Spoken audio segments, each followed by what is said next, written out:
Dr. William Osler, founder of Johns Hopkins School and also a great Canadian physician, he once said, "Person taking a medicine must recover twice, once from the disease and once from the medicine." Our today's topic is rational use of medicine. And who could be the best expert in Pakistan? With me today is Salwa Ehsan. Assalamu alaikum, Salwa. Walaikum assalam. कैसे हैं आप? Thank you very much. Thank you very much for joining us. Everything okay? You're good? Alhamdulillah. Thank you very much for inviting me. Really, it's a pleasure for being sitting with you and talking on this really important subject. Fantastic. For the audience, what is rational use of medicine or irrational use of medicine? What is that? That's a very good question because obviously सबसे पहला जो element होता है ना problem को define करना होता है. सो वंस वी अंडरस्टैंड कि एक रैशनल या इरेशनल यूज़ है क्या, then we can always talk about कि what should be the role different people, चाहे वो कंज्यूमर्स, पेशेंट्स हों या हेल्थ केयर प्रोवाइडर्स हों. सो irrational use of medicines basically is any kind of practice that is not according to the norms that would confer safety, efficacy या cost effectiveness in the therapy. अगर ये 3-4 चीज़ें breach होती हैं तो it means कि that prescription या that treatment is not optimized and is probably irrational. Examples से अगर मैं समझाऊँ तो शायद बेहतर हो जाए इस definition को समझना. फॉर एग्ज़ाम्पल एक मेडिकेशन है जो कि नीडेड नहीं है और वो प्रिस्क्राइब हो जाती है. कॉमन एग्जांपल हम देखते हैं कि हमारे पास जो वायरल इलनेसेस हैं जैसे डायरिया है या फ्लू है, उसके लिए एंटीबायोटिक्स की ज़रूरत नहीं होती, लेकिन अगर वो प्रिस्क्राइब हो रही हैं तो obviously those are not needed. तो ये एक इरेशनल प्रिस्क्रिप्शन की एक एग्जांपल है. दूसरी एग्जांपल जैसे मैंने कॉस्ट इफेक्टिवनेस की आपसे बात की, तो फॉर एग्जांपल एक एलिमेंट के लिए अगर एक मेडिसिन कारआमद हो सकती है मगर उसके लिए आप 2 या 3 या 4 मेडिसिन प्रिस्क्राइब कर रहे हैं, पॉली फार्मेसी कर रहे हैं, एक से ज़्यादा मेडिसिन प्रिस्क्राइब कर रहे हैं, तो वो एक तरफ तो सेफ्टी को भी कॉम्प्रोमाइज़ करेगी क्योंकि हर दवा का अपना प्रॉब्लम या साइड इफ़ेक्ट प्रोफाइल होता है, तो वो सेफ्टी को तो कॉम्प्रोमाइज़ करेगी ही, plus it's a burden on the pocket of the patient as well, तो कॉस्ट इफेक्टिवनेस को भी करेगी. सो इस तरह डोमेन्स में अगर कोई भी चीज़ें जो है वो मिसमैनेज की जा रही हैं तो वो टेक्निकली इरेशनल प्रिस्क्रिप्शन कहलाएगी. Alright. I was reading through, जब आपसे मुलाकात करनी थी मुझे तो और आज के दिन के लिए, तो वो एक 5 hours 5 rights मैंने पढ़े हैं, तो what is that? Would you like to share some thoughts on this? जी 5 राइट्स, बल्कि अब तो शायद ये 6 और 7 राइट्स पे भी चले गए हैं क्योंकि इसमें मज़ीद डोमेन्स ओपन हो जाते हैं. क्या जैसे मैंने लफ्ज़ ऑप्टिमाइज़ यूज़ किया कि कितना बेहतरीन फिट हो सकती है दवा एक पेशेंट की कंडीशन में, और आपको भी अंदाज़ा है कि पेशेंट टू पेशेंट वेरी कर सकता है. ज़ाहिर है वो एक प्रिस्क्रिप्शन शायद हर एक पेशेंट के लिए सूटेबल ना हो, तो आपको टेलर मेड करनी पड़ेगी. तो 5 राइट्स या 6 राइट्स की अगर हम बात करें तो उसमें बेसिकली क्या चीज़ है, राइट डोज है. राइट डोज जो है वो डोज जो एक बच्चे के लिए काफ़ी है, शायद वो एक अडल्ट के लिए ना काफ़ी है. ठीक है, एज के ऊपर डिपेंड करती है. फिर सेकेंडली उसके डायग्नोसिस पे डिपेंड करती है. सेम मेडिकेशन डिफरेंट इंडिकेशन में जब इस्तेमाल होती हैं तो उसमें डोज वेरी कर जाती है. ठीक है, अगर आपने लोअर डोज एक ऐसी सीरियस कंडीशन के लिए दी, अगेन कोई इफेक्ट नहीं आएगा. So you have to take care of the dose in two different aspects. जैसे मैंने बात की, एज है, वेट है, या आपकी जो है different body condition, physiological conditions हैं कि दिल या गुर्दे या फेफड़े के अफ़ाल ठीक काम नहीं कर रहे तो डोज एडजस्ट करनी है. सेकेंड चीज़ है राइट फ्रीक्वेंसी, किस तरह से लेनी है. ठीक है, time of the day, time of the day, दिन में 3 दफ़ा, दिन में 2 दफ़ा, या खाने से पहले, खाने के बाद, तो ये इम्पॉर्टेंट है. ठीक है, फिर देन राइट ड्यूरेशन. आपको जैसे हम एंटीबायोटिक्स के लिए बात करते हैं कि you have to complete the prescribed course even अगर if you are feeling better after 1 or 2 days of therapy. तो वो complete prescribe course duration is really important, क्योंकि बहुत दफ़ा ऐसा होता है कि हम फील बेटर करना शुरू करते हैं और हमें लगता है कि अब दवा की मज़ीद ज़रूरत नहीं है, जबकि उस पूरे प्रोसेस को कम्प्लीटली क्योर होने में, और अगर हम एंटीबायोटिक्स की बात करें तो उसमें फिर ज़ाहिर रेजिस्टेंस के मसाइल आते हैं कि ये जो माइक्रो ऑर्गेनिज़म्स हैं वो रेजिस्टेंस डेवलप ना करें, तो duration is important. And then आपकी जो है डोज, रूट, फ्रीक्वेंसी, ड्यूरेशन, आपकी जो है राइट डॉक्यूमेंटेशन कि आपने पेशेंट को जो आप प्रिस्क्रिप्शन लिख के दे रहे हैं उसके मेडिकल रिकॉर्ड का पार्ट, तो ये डिफरेंट राइट्स हैं जो कि जिनको फॉलो होना जो है इम्पॉर्टेंट है. अगर इसमें से कोई भी राइट आप ब्रीच करते हैं तो फिर अगेन वो इरेशनल प्रिस्क्रिप्शन के अंदर फिट हो जाती है वो स्टोरी. तो you have to be very careful on that. आपकी बात से मुझे एक सवाल याद आया है कि डॉक्टर्स की प्रिस्क्रिप्शन तो पढ़ना बहुत मुश्किल काम होता है एज अ फार्मासिस्ट भी. आपके कभी कोई ऐसा इंसिडेंस हुआ है आपके साथ? जी बिल्कुल. मैं कोई फार्मासिस्ट इस मरहले का सामना ना करे वो फार्मासिस्ट हो नहीं सकता. तो बिल्कुल ऐसा होता है. लेकिन ये कि उसमें डेफिनेटली आपको को रिलेट करना होता है. बहुत सारी दवाएं लिखने में पढ़ने में एक जैसी फील होती हैं. तो जो फार्मासिस्ट है, चूँकि हम उसको कहते हैं कि वो क्वालिफाइड पर्सन है to dispense the medication, to interpret the prescription. तो जब हम इंटरप्रिटेशन की बात करते हैं तो उसका मतलब इंटरप्रिटेशन का ये नहीं है कि आपने एग्जैक्टली दवा क्या लिखी है. इंटरप्रिटेशन का मतलब ये है कि यू हैव टू को रिलेट कि एग्जैक्टली डायग्नोसिस क्या था, इंडिकेशन क्या थी. और जो हमने पीछे राइट्स की बात की है कि पेशेंट की एज के, वेट के या उसके जो कोमॉर्बिडिटीज़ हैं उसके हिसाब से कोई प्रॉब्लम तो नहीं है. तो इस पूरे प्रोसेस में ज़ाहिर है फार्मासिस्ट को गेस भी एट टाइम्स करना पड़ता है, लेकिन फिर उस एजुकेटेड गेस को फिर जो है वो पेशेंट की कंडीशन से और प्रिस्क्राइबर से बात करके कंफर्म भी करना पड़ता है. सलवा, मुझे ये बताइए कि what is the impact of irrational use of medicines in Pakistan to the community and the society? देखिए, इसमें 2-3 चीज़ें हैं. एक मैंने पॉलीफार्मेसी का एक फॉर एग्जांपल लफ्ज़ यूज़ किया. पॉलीफार्मेसी का मतलब ये है कि एक कंडीशन के लिए एक से ज़्यादा ड्रग्स दे देना या मेडिसिन दे देना, जबकि उसका जो कंडीशन है वो शायद एक ड्रग से भी ठीक हो सकती थी. तो पॉलीफार्मेसी में जो है हमारे पास जो लिटरेचर ये कहता है कि 5 इज़ द मैजिक नंबर. 5 का मतलब ये है कि अगर 5 से ज़्यादा मेडिकेशंस किसी भी प्रिस्क्रिप्शन या नुस्खे में हैं तो उसका मतलब ये है कि उसके अंदर एडवर्स ड्रग इवेंट होने का, एडवर्स ड्रग रिएक्शन होने का चांस जो है वो डबल हो जाता है. So we have to be very careful कि अगर वो मेडिसिन्स आपकी जो है 5 से ज़्यादा जा रही हैं तो देन उसको बहुत रैशनली देखने की ज़रूरत है कि इज़ इट रियली नीडेड. क्या कोई ऐसी मेडिसिन्स हैं जो एक से ज़्यादा कंडीशंस को जो है वो कवर कर सकती है. क्या ऐसी मेडिकेशंस हैं जिनको हम कॉम्बिनेशन के फॉर्म्स में कन्वर्ट कर सकें कि पेशेंट का पिल बर्डन कम हो जाए.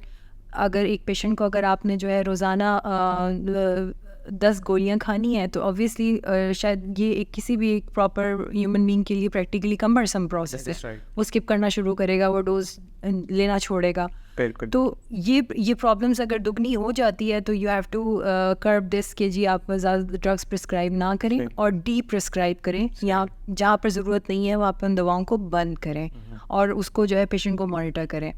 दूसरी जो एक चीज़ है, इरेशनल यूज़ से क्या प्रॉब्लम्स हमारे सामने फेस हो रही हैं. पाकिस्तान की अगर मैं आपको स्टडी बताऊँ तो एक रिपोर्ट ये कहती है कि हम सबसे ज़्यादा जो सेल्फ मेडिकेशन हम करते हैं, इरेशनल यूज़ सिर्फ एक प्रिस्क्राइबिंग के पॉइंट से नहीं होता, बल्कि इरेशनल यूज़ ये भी है कि हम एज अ कॉम जो है दवाओं को जो है बिल्कुल ऐसे यूज़ करते हैं जैसे वो कैंडीज़ हों.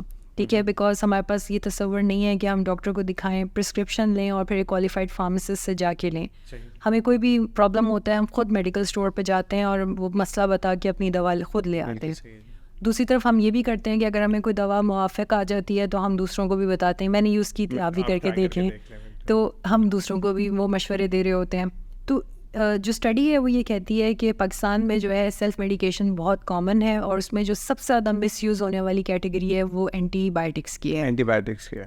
और पाकिस्तान का जो एंटीमाइक्रोबियल रेजिस्टेंस का बर्डन है वो इस वक्त जो इस रीजन के अंदर, ईस्ट मेडिटेरेनियन रीजन के अंदर सबसे ज़्यादा खौफनाक है. इसका मतलब ये है कि आपके पास आने वाले अरसे में, और इवन जैसे मैं ख़ुद एक हेल्थ केयर फैसिलिटी में काम कर रही हूँ तो मैं रोज़ाना की बुनियाद पे ऐसे केसेस देख रही हूँ कि हमारे पास जो कॉमन दवाएं एंटीबायोटिक्स हैं उनसे जो है रेजिस्टेंस शो हो रही है. हमारे पास कोई दवा मौजूद नहीं है कि उन मरीज़ों के अंदर जिनमें रेजिस्टेंट इन्फेक्शंस हो रहे हैं हम क्या दवा इस्तेमाल करें. We are out of options. तो ये कॉमन प्रॉब्लम तेज़ी से फैल रहा है और ये इसीलिए है कि हम बेतहाशा और बेमहाबा इस्तेमाल कर रहे हैं एंटीबायोटिक्स का. तो ये चीज़ जो है डेफिनेटली आपने ये जो इम्पैक्ट है इसमें, अब आप इम्पैक्ट में आप देखें तो कॉस्ट का भी इम्पैक्ट है. ठीक है, आपके पास अगर उसके कोई साइड इफ़ेक्ट या एडवर्स रिएक्शंस होते हैं, उनको मैनेज करने के लिए अगर पेशेंट दोबारा हॉस्पिटलाइज हो जाए, it's a burden on the health care. और ज़ाहिर है यहाँ पर चूँकि majority out of pocket expenditure कर रहे हैं हम लोगों की, थर्ड पार्टी जो इंश्योरेंस क्लेम्स ये सारी चीज़ें जैसे बाकी दुनिया में, या गवर्नमेंट जो है वो आपकी हेल्थ केयर फैसिलिटीज़ को जो है वो मैनेज कर रही होती है, हमारे ज़्यादातर लोग जो है वो आउट ऑफ पॉकेट करते हैं। बिल्कुल सही है। तो जब ये सारे इश्यूज होते हैं तो फिर डेफिनेटली एक आम आदमी मुतासर होता है। तो वो जो आपने पहले बात की थी कि एक तो ड्रग से डिजीज़ से रिकवर करता है और फिर जो है वो मेडिसिन से भी रिकवर करता है, तो उसमें ये दोनों पार्ट आ जाते हैं। That is right. I was skimming through, तो जो ट्यूबरक्लोसिस का ट्रीटमेंट है, अगर वो ड्रग रेसिस्टेंट हो तो it becomes 3 times the cost, and अगर वो मल्टी ड्रग रेजिस्टेंट है तो दैट बिकम्स 8 times, अगर वो XDR है तो then it becomes 20 times the cost. Now I can understand and relate what you are actually saying. So looking at these state of affairs in Pakistan,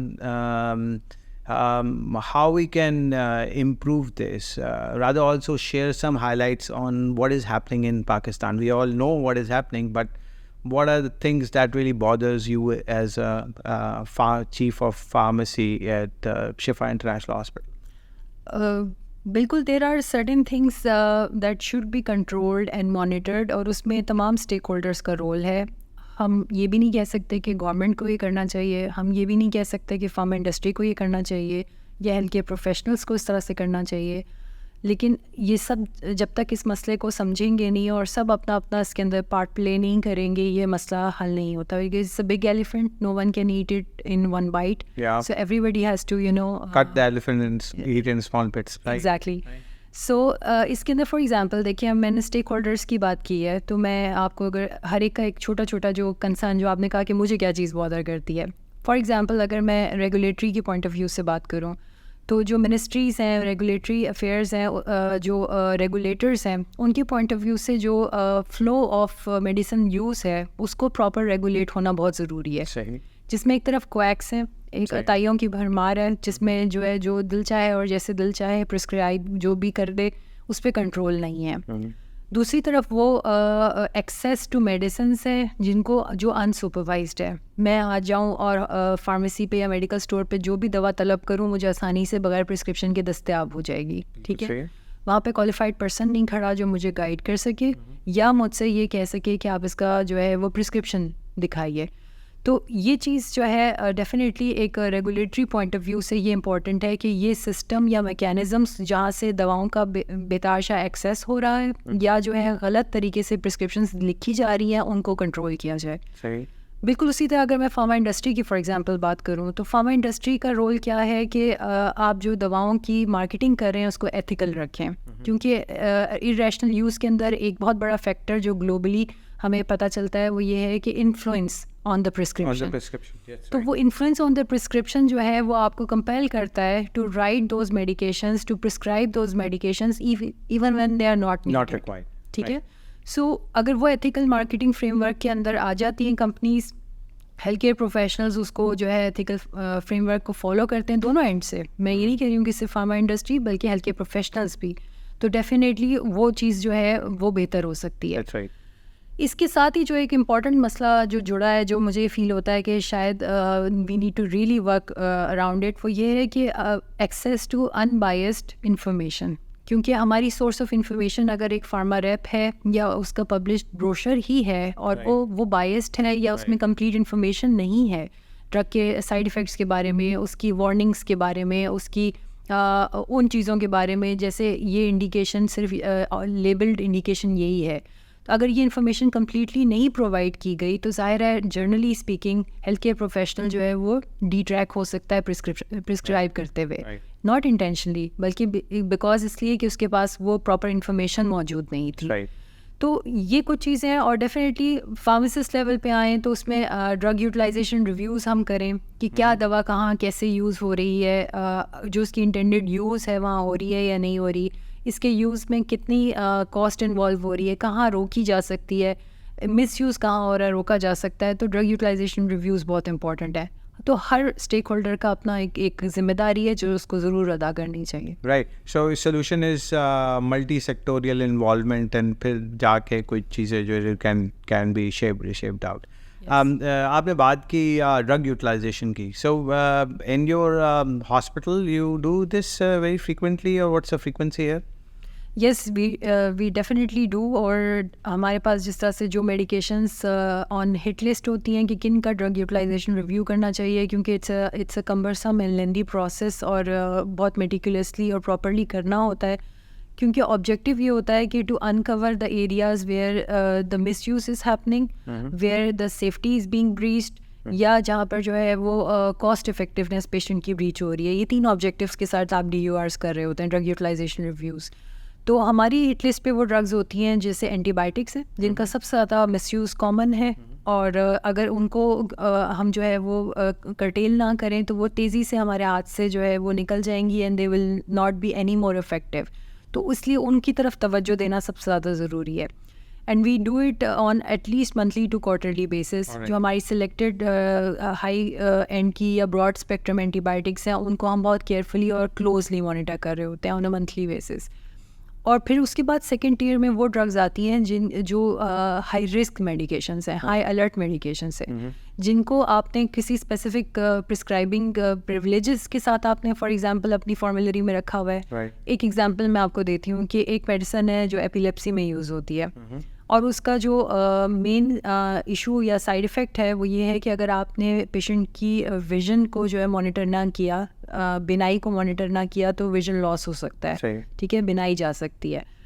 तो उसके लिए एक प्रोटोकॉल पहले develop किया गया कि इसको प्रिस्क्राइब कौन करेगा, और फिर उस प्रोटोकॉल की कंप्लाइंस को ड्रग यूटिलाइजेशन रिव्यू के थ्रू चेक किया जाता है, ताकि उन ड्रग्स की जो इस तरह के सीरियस साइड इफ़ेक्ट्स हैं कहीं ऐसा ना हो कि वो कहीं गलत तरीके से प्रिस्क्राइब हो, प्रोटोकॉल फॉलो ना हो रहा हो, पेशेंट के साथ कंसेंट ना दिया जा रहा हो, या पेशेंट को पता ही ना हो कि मुझे क्या चीज़ें मॉनिटर करनी है, और मुझे जब बुलाया जाए विजन टेस्ट के लिए तो मुझे उसे फॉलो करना है.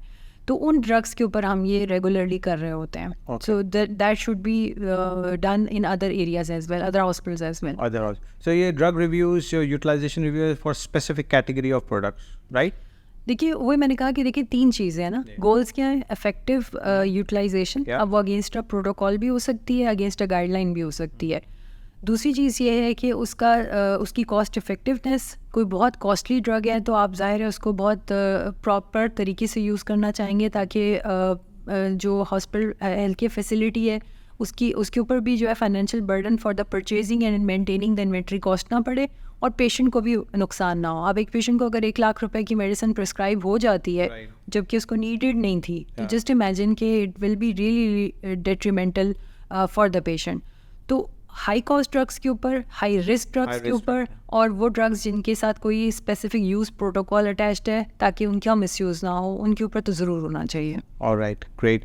मेरा एक लास्ट आपसे क्वेश्चन है, हाउ वी कैन इम्प्रूव. आपने लैंडस्केप की बात की जो हमारे पास रैशनल यूज़ ऑफ ड्रग का है, how we can improve the situation in Pakistan? इसके अंदर जो स्टेक होल्डर्स हैं, डेफिनेटली जैसे मैंने पहले भी कहा कि उनको ज़रूर ऑन बोर्ड होना चाहिए, और first they have to realize कि इट इज़ अ प्रॉब्लम. ठीक है, हमारे पास डिफरेंट स्टडीज़ हैं जो कि आइसोलेटेड सेक्टर्स में हैं. कुछ एंटीबायोटिक्स पे हुई हुई हैं, कुछ नॉन प्रिस्क्रिप्शन OTC दवाओं के ऊपर हुई हुई हैं कि उनको कैसे मिसयूज़ किया जाता है. लेकिन हमारे पास कोई ऐसा नेशनल लेवल का डेटा ऐसा नहीं है कि हमें ये पता चले कि किस एक्सटेंट तक का मिसयूज़ जो है वो है. लेकिन इवन अगर वो डेटा ना भी है, लेकिन हमें जो ग्लोबल प्रैक्टिसेस हैं वो हमें री इन्वेंट द व्हील करने की ज़रूरत नहीं है. हमें पता है कि प्रिस्क्रिप्शंस और एक्सेस टू मेडिसिन्स और आपकी जो है एक्सेस टू अनबायस्ड इंफॉर्मेशन और एथिकल मार्केटिंग, ये 5-6-7 जो चीज़ें मैंने पहले बताई हैं, अगर आप ये इम्प्लीमेंट करते हैं तो that help towards developing a system which is safe and more effective and cost effective और less irrational. So definitely we have to work towards that. Right. Thank you very much, Salwa Ahsan, for joining us today. Any message you want to give to the audience? Message to the audience, both for the healthcare professionals, either doctors, nurses or pharmacists or others, या patient and consumers, वो यही है कि देखिए medications are very precious commodities. Right. They are here कि हम वो हमारी एलिमेंट को और हमारी डिजीज़ को मैनेज करे, ठीक करे, और अगर उनका मिसयूज़ होता है तो definitely somebody is paying the cost. That's right. Cost of it in the literal meanings and in the otherwise, कि उसकी साइड इफ़ेक्ट्स और उसके एडवर्स ड्रग रिएक्शंस की भी जो इनडायरेक्ट कॉस्ट है वो भी कोई ना कोई बेयर कर रहा है, चाहे वो सिस्टम बेयर कर रहा है या पेशेंट बेयर कर रहा है. सो इट इज़ इम्पॉर्टेंट कि हर बंदा अपने रोल को आइडेंटिफाई करे. If it is a nurse, if it is a doctor, patient, pharmacist, ये 4 पिलर्स हैं, और इन्होंने अगर अपना रोल अच्छे से प्ले किया है तो definitely it can be lot better इंशाल्लाह. Right, thank you very much. Audience, आज हमारे साथ Salwa Ahsan, chief of pharmacy, Shifa international hospital, Islamabad. She is also Senior Vice President of Pakistan Society of Health System Pharmacist. Thank you very much.